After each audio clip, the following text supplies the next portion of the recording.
Some of the visitors continued to belittle Serenity's lowly origins, asking how a country bumpkin like her could rise to social prominence by merely rescuing old Mrs. York.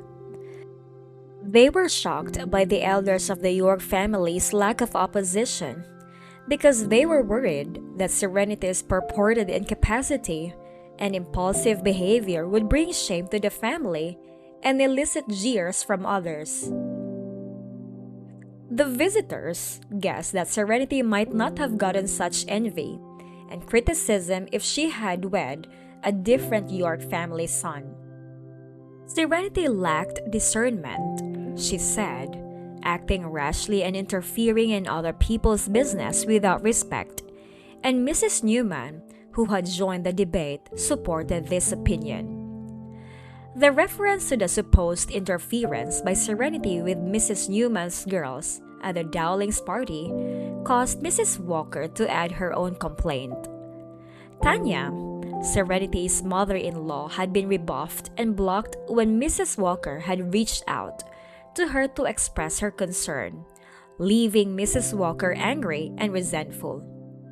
She felt that if Serenity had been her daughter-in-law and had interfered and caused difficulties, she would have recommended her son to divorce Serenity and wed a more submissive wife. The York family's reputation would be ruined as a result of Tanya's defense of Serenity, according to Mrs. Walker. The announcement of Tanya's arrival was abruptly cut off by a voice in the background of the conversation.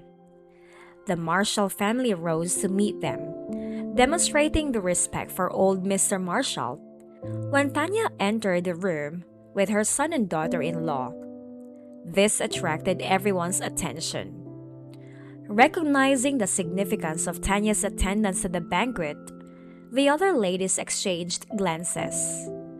Mrs. Walker said to Mrs. Newman in a low voice about Tanya's seldom presence and how fortunate they were to see her participate.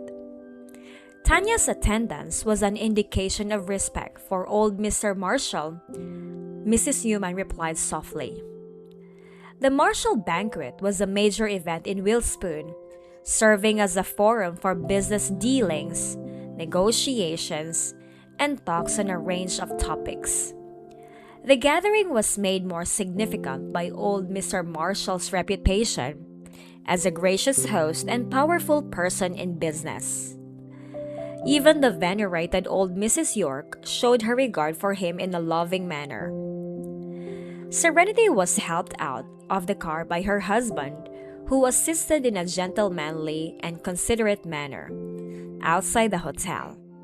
He was concerned about her stability in those high heels, to which Serenity responded with a low smile, assuring him that she had gotten accustomed to such footwear and swore not to humiliate him. Serenity won Zachary over with their flirtatious conversation and her cheeky action, which made him want to smother her in hugs and kisses. In conclusion, Chapter 1330 reveals the mystery surrounding Serenity's past and the suspicions that some of the visitors had about her. Mrs. Newman and Mrs. Walker expressed their disgust at Serenity's rise in social gathering, while Tanya's entrance at the feast attracts attention and admiration from others. Old Mr. Marshall is in a prestigious position, which is highlighted by the Marshall family's greeting. Zachary and Serenity are having fun outside, showing off their warm relationship. The chapter digs more deeply into the social dynamics and powerful conflicts that exist among the protagonists, laying the groundwork for what will transpire at the banquet.